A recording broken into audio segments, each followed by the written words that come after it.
I'm Dawn, and I'm 40 years old. Looking back on a tough time in my life, it all started when I decided to end my marriage with Ben.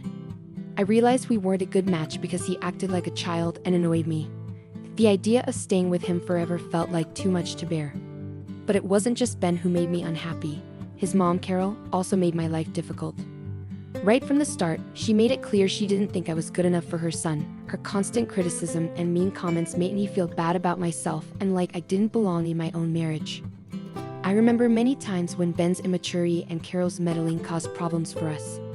There were evenings after work when I hoped for a calm time at home, but Ben would be busy playing video games, ignoring me and our shared responsibilities.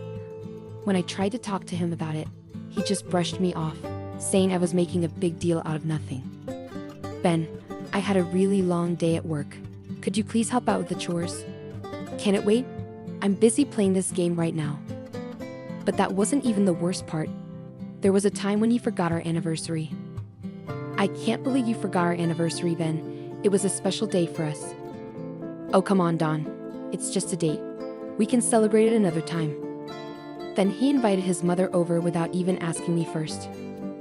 Why did you invite your mother over without talking to me? I was hoping for a quiet weekend together. She's my mom, Dawn. She can visit whenever she wants. Don't be so stressed about it. And let me tell you about our money situation. It felt like I was married to a kid. Ben, can we talk about making some financial plans and saving for the future? You worry too much, Dawn. Let's just spend our money and deal with it later. These are just a few examples of how my marriage was falling apart. My concerns were ignored, my feelings didn't matter, and my needs were forgotten. It became clear that Ben's childishness and lack of caring were big problems in our relationship. Then there were the family get-togethers where Carol would always find a way to insult me in front of everyone. Her mean comments about my looks, job, and even my cooking really hurt. She seemed to enjoy making me uncomfortable, while Ben usually pretended not to notice, too scared to stand up to his mom. Let me give you a few real examples of how she, just like her son, put me down and made me feel small. Example 1. Carol, I spent a long time cooking this meal for everyone. I hope you like it. Well, let's see if it's even good. I'm not sure I trust your cooking. Example 2. Carol, I found this dress for the event. I think it would look nice on me. Oh honey, that dress is too revealing for someone your age. You want to look silly to you? Example 3. Carol, please don't criticize how I raise my kids. I know what's best for them. Well, clearly you don't, or you wouldn't make such silly decisions. What's wrong with you? Example 4. Carol, I've been working hard to stay healthy. I'd like your support. Oh please? All that exercise and dieting won't make a difference. You'll never look as good as me. Example 5. Carol, I asked you nicely before. Please stop saying mean things about me to other people. I'm just being honest, dear. People should know what you're really like.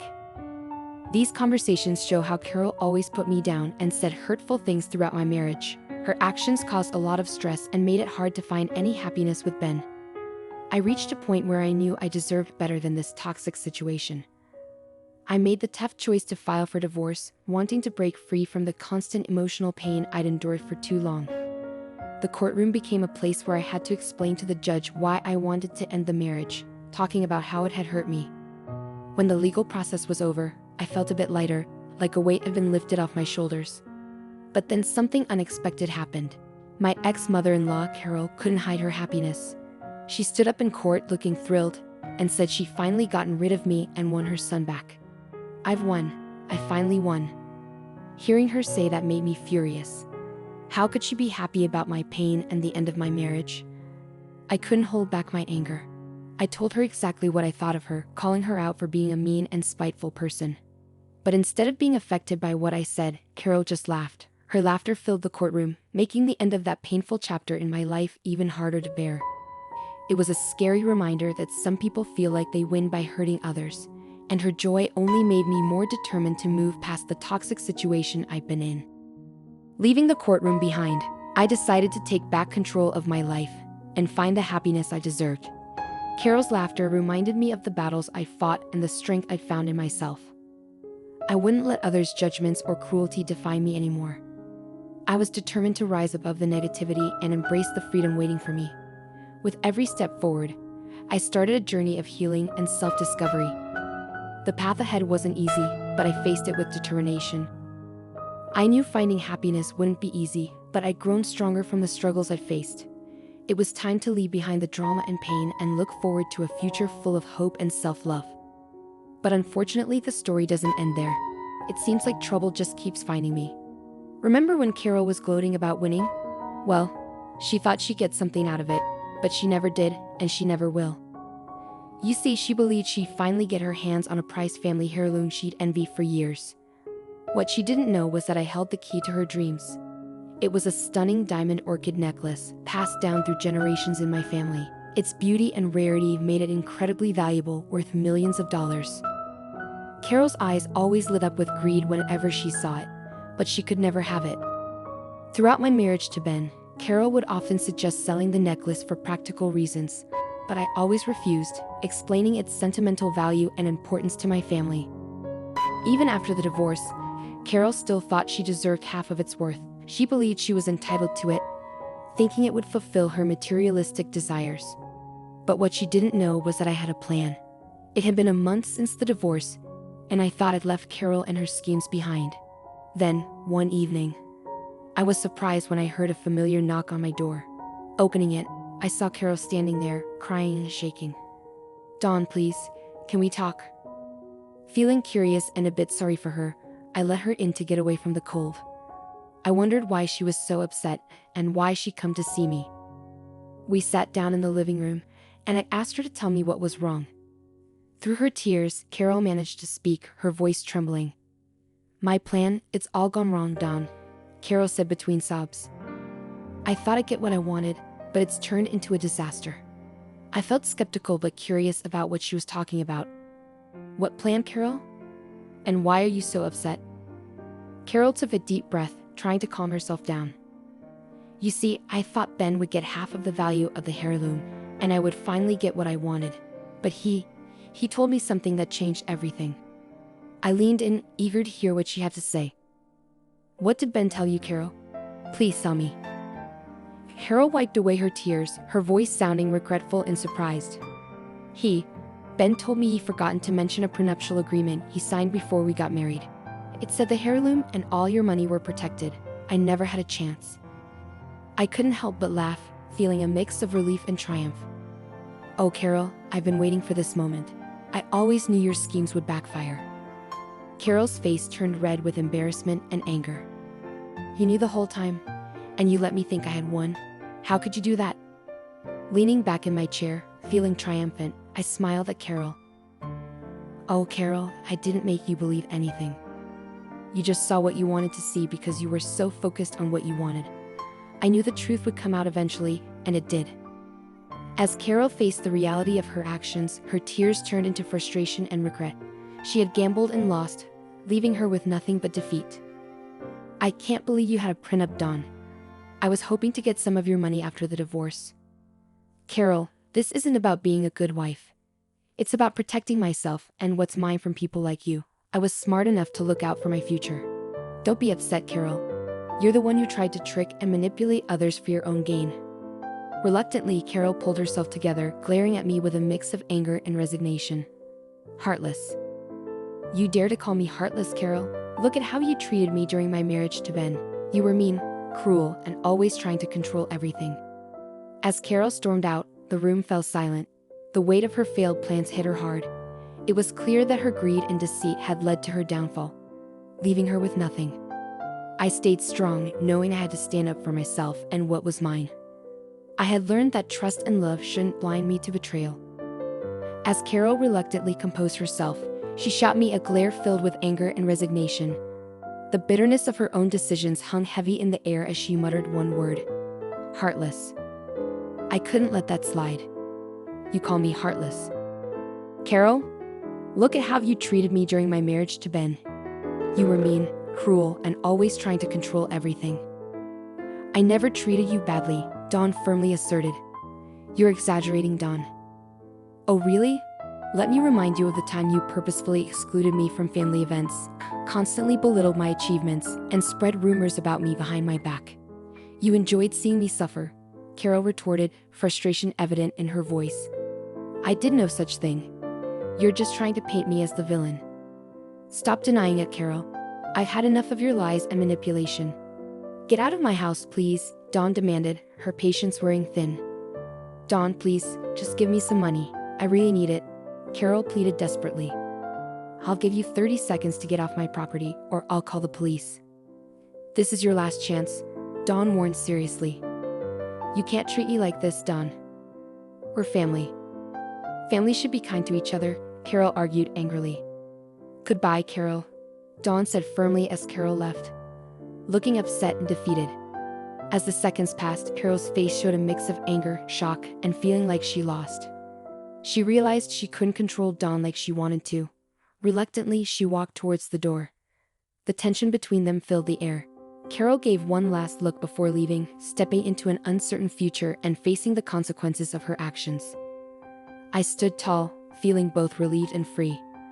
I had cut off ties with something toxic and took back control of my life. The next day rolled in, and yet another person from my past tried to make amends. What do you want, Ben?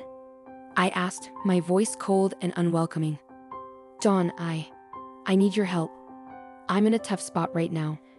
And I thought maybe. Ben's voice trailed off, sounding desperate. Forget it, Ben. I don't want to hear your excuses. You had the nerve to call me instead of facing me in person. How cowardly can you get? I interrupted, my patience running out. I thought this approach would be better, Dawn.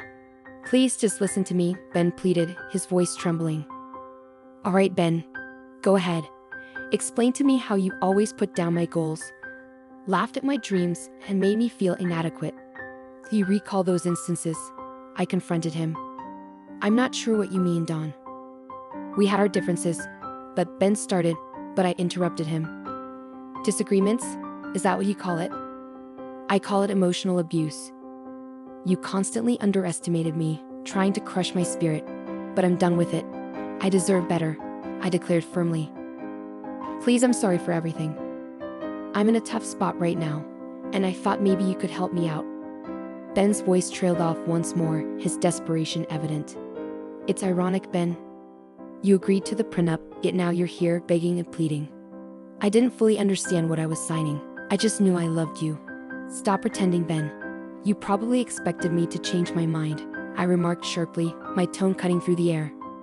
Dawn, please just listen to me, Ben pleaded once more. I'm saying this for the last time. If you ever attempt to reach out to me again, I'll take legal action and get a restraining order against you. Clear? I warned him sternly. But Dawn.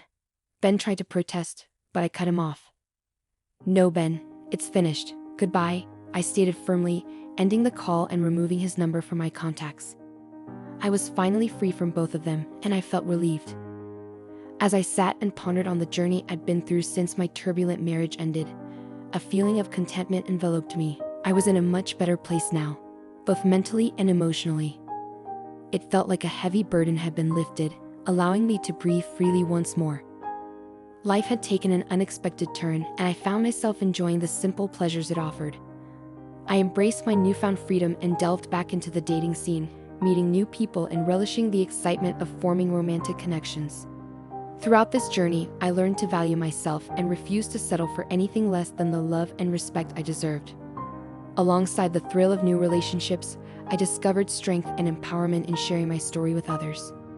The struggles I faced during my marriage inspired me to write a memoir, documenting the challenges I overcame. It became a symbol of my inner strength and offered hope to others who had faced similar hardships. Meanwhile, I couldn't ignore the bitterness of my ex-husband and mother-in-law. They seemed envious as they watched my success and happiness grow. They had underestimated my resilience, and now they faced the consequences of their actions. It was a satisfying reversal of fortune. Though I had moved away from their toxic influence, they still tried to damage my reputation. But I was determined to rise above their negativity and continue thriving. Despite Carol and Ben's futile attempts to tarnish my reputation, I refused to be silenced or underestimated. I remained steadfast in protecting my integrity and had taken legal action against them for their slanderous words. Their efforts to provoke me only fueled my determination to hold them accountable for their actions. As I faced this new chapter, I felt grateful for the inner strength I had found and the support of my friends and loved ones who stood by me. Surrounded by a network of uplifting individuals, I felt inspired to keep reaching for my goals. Their unwavering encouragement reminded me that I was capable of overcoming any obstacle. From the ruins of my failed marriage, I rose stronger and wiser than ever. I learned to value myself, set boundaries, and pursue my happiness without apology. The journey was tough, but it led me to self-empowerment and a life that was truly mine. My story wasn't just about pain and struggle, it was about resilience and triumph. I conquered the shadows of my past and stepped into a future full of promise. With each new chapter I wrote, I felt a renewed sense of purpose, embracing the joy that had been missing for too long. With every stroke of my pen, I reclaimed my voice, my strength, and my freedom. My goal wasn't to drag them down, but to rise above, showcasing the resilience and dignity within me. I was Dawn, the phoenix who emerged from the ashes, and I was prepared to soar higher than ever before, leaving my past behind me.